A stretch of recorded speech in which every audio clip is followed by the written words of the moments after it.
haddaba markaan aan ka soo gudubno bisha January oo aan u soo gudubno bisha February ama Febraayo bisha February waxaa dhici jiray isku soo baxyo ay samayn jireen dadkii Roomanka ahaa waxayna ku magacaabi jireen isku soo bixi Lupercalia Luper macnaheedu waa yey ama Englishka ku noqonaysa wolf ayaga oo markaasi sawiri jiray yey eryanaysa ama yey bursanaysa gabar yar haddaba Lupercalia waa u dabaaldegii yeyda markaasi dadban u eegto waxay ula jeedaan ragga axmaqiinta ah oo doonaya inay hablaha yaryar u galmoodaan iyagoo ugu soo gambanaya maalintii jacaylka waxaa loo samayn jiray waxay ilaahyo ku sheegi jireen oo ah Pan iyo Juno runtii xilligaasi waxay ahayd xilli laga sii baxayo qabowga oo la galayo xilliga guga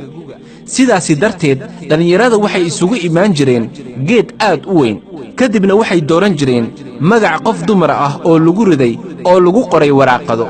meel qasac ah ayaa lagu ridi jiray ama meel box ah ayaa lagu ridi jiray magacyadaasi dumarka ah intaasi kadib qofkii markii uu qasacaasi ama boxkaasi gacanta uu la galo waxa uu soo bixi jirtay qof dumar ah magaceeda kadibna wuxuu kaxaysan jiray qofkaasi dumarka ah oo la galmoon jiray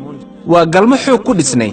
arrintaasi markaad u fiirsato dhanka Giriigga ah waxay ku magacaabi jireen erotica waxay ku magacaabi jireen erotica macna ahaan waa waxyaabaha galmada la xiriira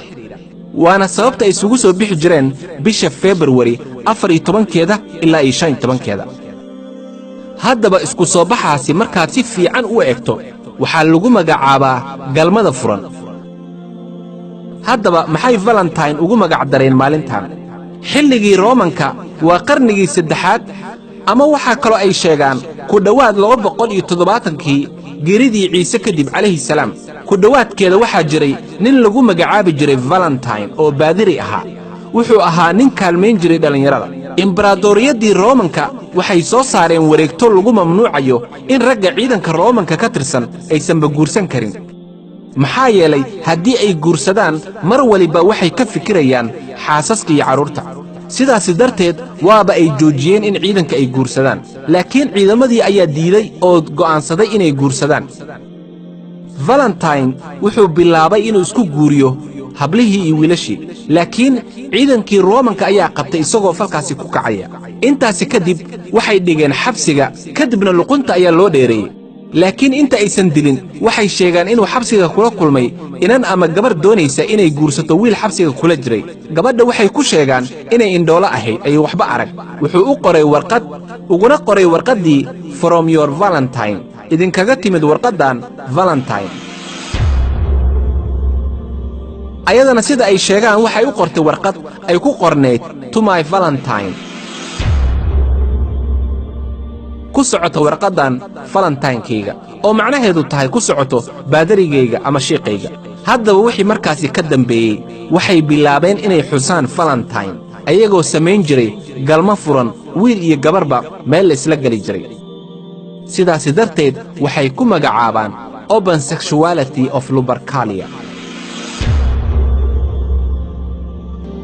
waxaad dareemaysaa in dadkii xadkoodii ay dhaafeen yacni xuduudii alla u dhigay inay ka gudbeen allana wuxuu dadka ku leeyahay ha ku xadgudbinina xuduudayda وتلك حدود الله ومن يتعد حدود الله فقد ظلم نفسه oo kii kastoo soo gala xuduudaha u dhigan alla weyne yacni xuduudaha u yaalla alla weyne markaa dhab ahaantii wuxuu dulmiyey oo gaf u soo jiiday naftiisa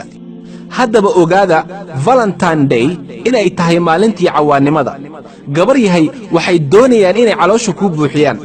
ciddii doonaysa waa inay ku guursataa oo sida ay maanta kuu jeceshahay weligeed ku jeclaataa laakiin maalintaasi kuwaan horay kugu soo sheegay oo yeyda ah Luper ama Lupercalia adiga ayay doonayaan inay ku feensadaan ama kula galmoodaan haddaba ka digtoonaada maalintan Valentine waxa la doonayo wax kala ma aha gabar yahay inaad adiga dibin lagu dhigo wassalaamu calaykum wa rahmatullaahi wa barakaatuh